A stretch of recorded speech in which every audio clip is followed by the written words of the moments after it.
there guys, Ken here, your thrifty apprentice, and welcome back to another thrifty review. In today's quick review, we are going to be taking a look at the Camlin Kokuyo Camel Artist Watercolors.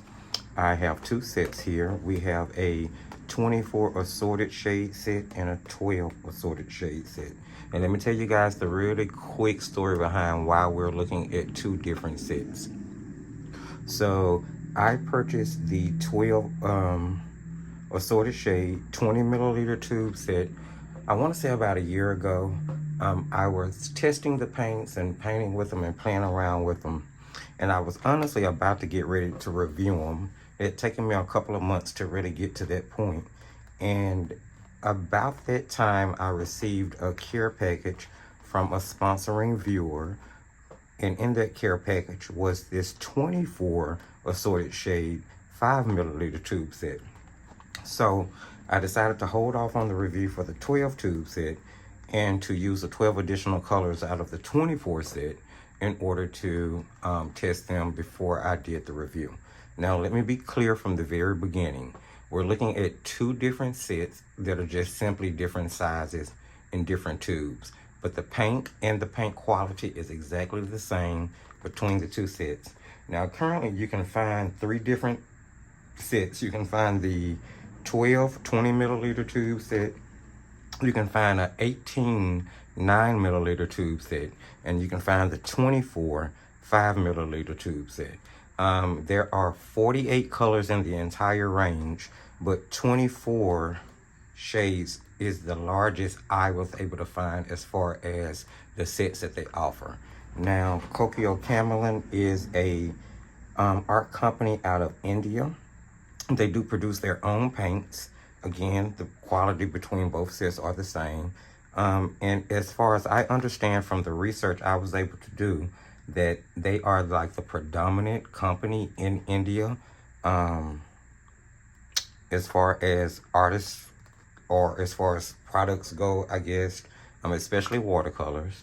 Now you can purchase these open stock in India, but I do not believe they are currently available open stock in the United States. So let's get into this. Both boxes look exactly the same on the front. They're just different shapes and sizes based on the tubes that are inside. You have the Camel logoing.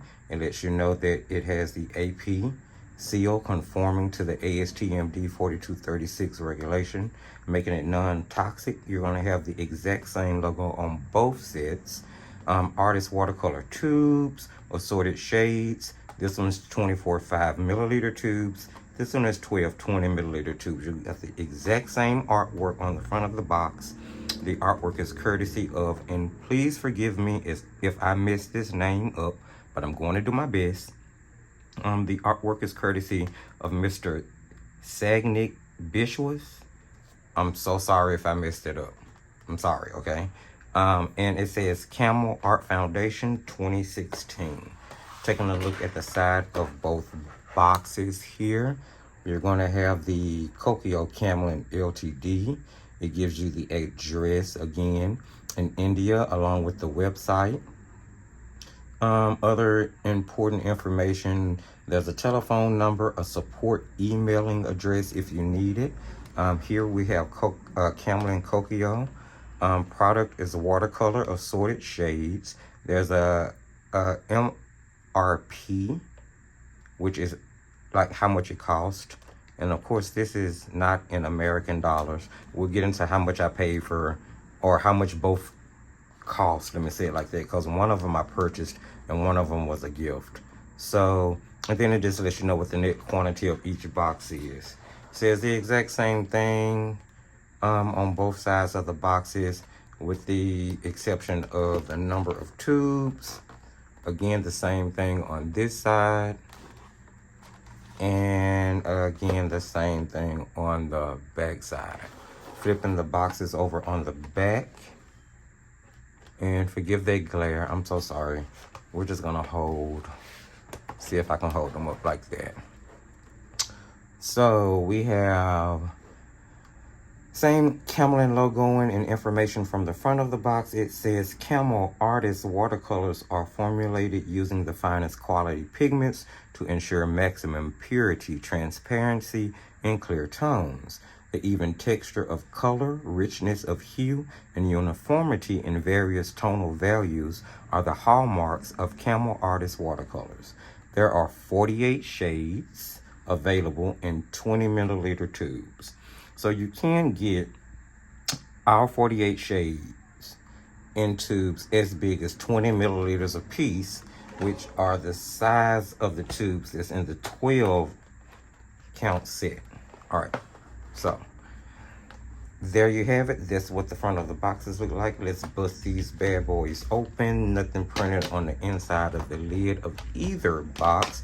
And we're going to take a look at the difference in the tubes. So here you have the 24 5 milliliters, and here you have the 12 20 milliliters. Now, the reason I'm getting so in-depth into this is because, spoiler alert, before we really get into the review, this is the brand that I am really considering as far as any art classes that I might teach. It's really affordable. You're going to get to see the quality of it, and it comes in tubes as large as 20 milliliters. You're really kind of getting a bang for your buck, and it can be broken down into several different 12 count half pan palettes in order to paint with, so, and have plenty of paint left to refill, especially due to the fact that you can get the entire 48 color range in 20 milliliter tubes.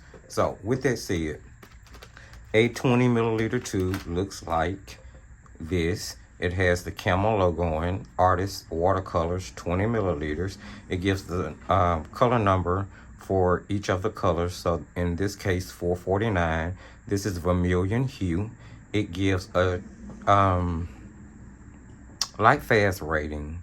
It gives a series number, and then it gives a transparency rating. So the tubes or the paint sets themselves do come with light fast ratings, series numbers, and transparency ratings. However, there is no pigment information included with the sets. I did go to the website, and there was no pigment information to be found on the website or through the Google search that I did. So I am not aware of what the pigment information for these are, so we're going to move forward with this review keeping that information in mind. But that the other information that you would expect from an artist grade watercolor is included with this, with both sets. So that's what the front of it looks like. The back of the tube is going to have the AP seal, a UPC code. It has the same information from the box, giving the address for the Kokuyo Camlin company. It's going to give the same telephone number and email for support, and then the same information on the side of the box as far as net quantity, what the product is, and what the MRP or the value is per tube. So there you have it. That's what that one looks like, and the same information is printed on the 5 milliliter tubes. Well, not as much on the back. The back of the 5 milliliter tube simply has the AP stamp. The front is going to contain the same information as the front of the 20 milliliter tubes. There is a difference. These are plastic tubes with a screw off top for the 5 milliliter tubes. And the 20 milliliter tubes, this seems to be like an aluminum tube with a screw off top. And they do have that little thing, the little foam covering on them. So that is what the physical aspect of the tubes look like. Now, I will tell you straight off that the paints do have an odor. The consistency of the paints coming out of the tube was pretty decent. I actually dried the original 12 down in a palette simply because I was testing them.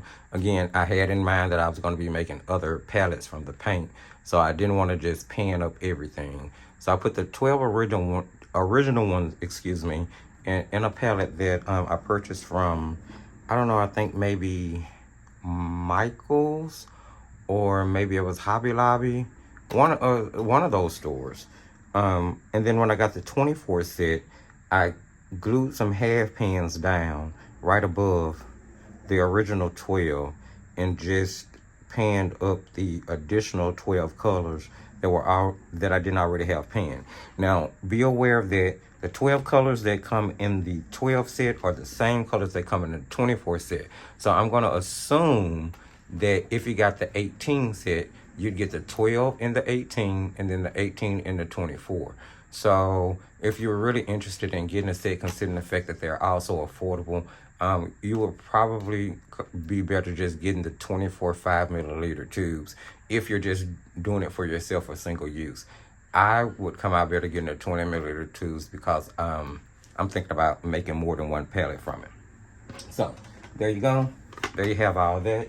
Let's take a look at the quality of the paints. Let me get all of this closed up really quickly. And we are going to move along to looking at some swatches. So the original swatches were done on 100% cotton, 140-pound cold pressed watercolor paper. This is a page out of the Painter's Color Diary watercolor book. I've showed you guys this before. This is by HG Art Concepts. I picked this particular book up from Jerry's Autorama via Amazon. So the Jerry store on Amazon. I think I've linked it before, or maybe I've posted it in the community tab of the channel. So if you guys want to check that out, you can. And I'm showing you the different papers because I want you guys to really see how the paints perform across a different range. So here we swatched out all the colors, and of course I wrote down the information. The swatching came out really well. Now there is a slight color shift from wet to dry, but not a huge one. Not a huge one. It doesn't lose a lot of saturation. They layer pretty well. I did notice a little lifting on some of the paintings I did, and I'll get into that in just a moment. But for the most part, there wasn't much lifting with them at all. Well, not if I wasn't trying to anyway. The paints are really transparent for all intents and purposes. I mean, you do have a little opacity in the yellow ochre, or that is to be expected. But other than that, I didn't have any issues with it. They glazed well because they were fairly transparent. Now, I was originally thinking to myself that they reminded me a lot of the Camel brand when I was swatching them. But the more I painted with them, I noticed, several differences. So I did a additional little swatch chart here, which is going to go inside my palette, and I'm going to put it in there. I was just trying to wait to clean it. Now, this was swatched on Creative Mark Universal Mixed Media 140 cold print. I'm sorry, no, this is Universal Mixed Media 90-pound cold press. So I was doing a Christmas card, and I used the leftover scrap from the 11x14 page that I cut down in order to do this swatch chart. Now here again, you still had sort of the same color payoff and saturation. There was a little difference, but I do believe that's because of the sizing difference between the 100% cotton rag versus the cellulose mixed media paper that I swatched it on. But not a huge one, not enough that was an impact or made any relevance. So we don't have pigment information to go off of, but for the most part, they do seem really transparent. Now, I did a few paintings with them. On the channel, maybe a couple of months back, there was this card that I did where I was doing just a layering effect of treetops in a forest. It was really simple, really quick and easy and straightforward. Just something kind of testing the layering effects of the paints. Again, they did layer really well. I don't recall any issues, and this was done a few months back. I don't recall having any issues with it. So then I did an ink and wash Really love the paints in this aspect. There's some really beautiful saturated colors. I have to say that.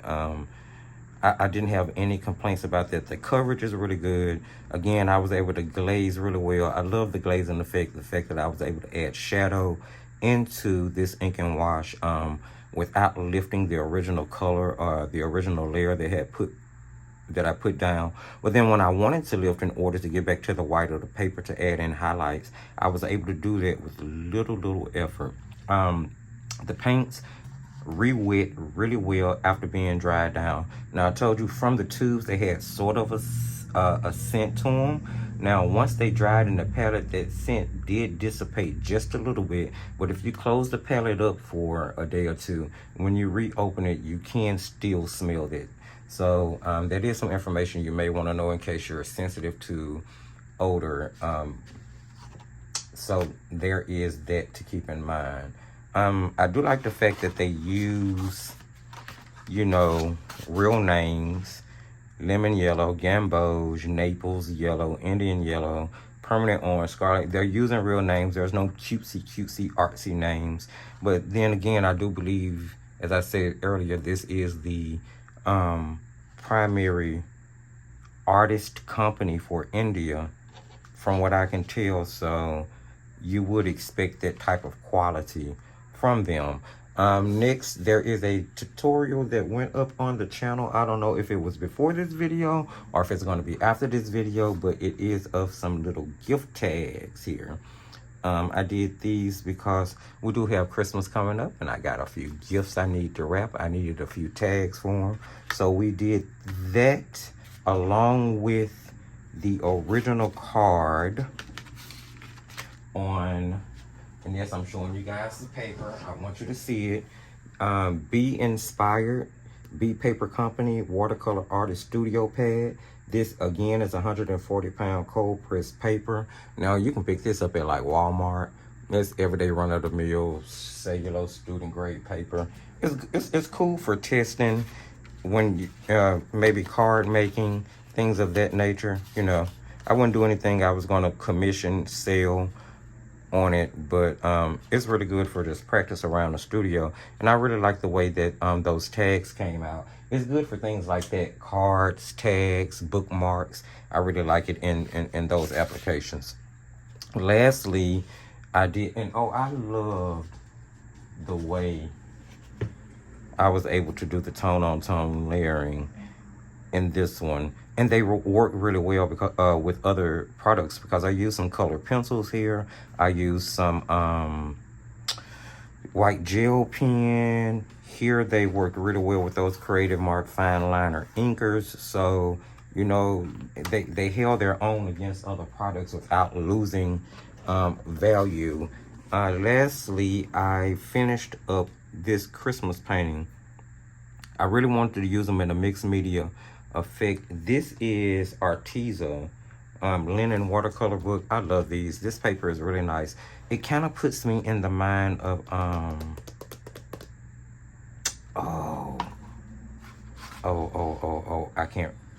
I can't call it. Oh, and before I forget, this was done on fluid. Where is that paper? That was done on the fluid watercolor block. This is fluid 140-pound cold press watercolor paper. Now I do like this because this is a block. You don't have to tape it down. Now I tape mine down for the white border effect, but you don't have to tape it down on those. And that's an 8x8 block. They do have other sizes, and I think this is a pretty decent student grade paper. It takes away to a lot of wear and tear and credit card scraping. But this one was a mixed media painting that was done with the Camlin watercolors and Prismacolor. A little white gel pen in there. I like this one. I really like the way it came out. I really love the way that it worked with this paper. This is a nice paper. Arteza, this is a really nice paper. Okay. I don't know about their other paper, but I like this book, and I use their big book as well, their big linen book. It does really well too.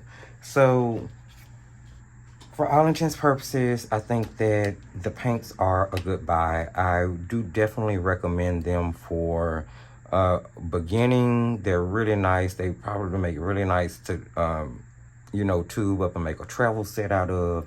I think they would be great in the aspect of if you were teaching a watercolor class.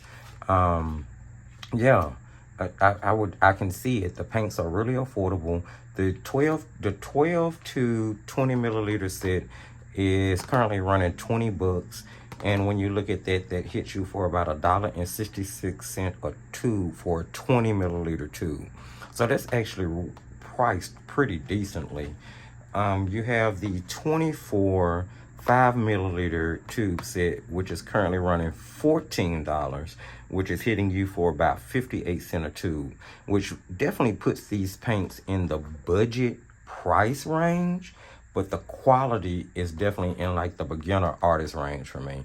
I kind of put them on the same level as I do White Knights per se, because they're a really affordable entry level professional grade paint. That you're getting some really nice quality from. These paints whoosh and flow all out over the place. They are really, really nice. They mixed really well. Here I did a split complementary color mixing chart. We have ultramarine.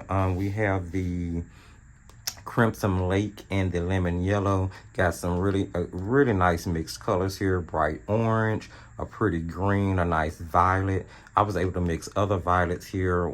Here we have the ultramarine and the what color is that? I want to say it's the crimson lake. It's the ultramarine and the crimson lake. Now look at this, guys. I think this is absolutely beautiful. So here I mixed on the paper. I was mixing the ultramarine and the burnt sienna, and I actually let it mix on the paper. It gave a really nice separating, crackly textured. The pigments split apart really nicely. That granulation is so pretty in that. And got some other nice mixtures here. Love this sort of turquoise green color. This was the Viridian and the Prussian blue mixed together. So you can get some really nice color mixtures here. Was able to get a really nice purpley grayish color by mixing the ultramarine, lemon yellow, and the crimson lake together. So the colors are going to mix really well. They reacted really well to salt here. And of course, we always do a lift test together. I almost was going to forget that part. I'm going to try to go ahead and wrap this video up. I was trying to keep it under 20 minutes. Let's see if we can keep it under 25. So I'm just going to go through that. Hopefully I didn't damage that paper too much. I don't have a paper towel, but I do have a towel here. So I'm just going to blot that. And it's better to use a paper towel when you're doing this effect, the lifting effect. The colors do stain a little bit. It could have to do with the paper, because I didn't really experience a lot of staining on the paintings that I did with them. They did lift pretty well. But of course, there are going to be some staining colors in every set that you get, because some colors just naturally stain more than others, and some colors naturally lift better than others. So there you have that. Really pleased with the color mixing, really pleased with the reactivity to the salt. As I said, they lift and glaze really well. They're priced really, really well.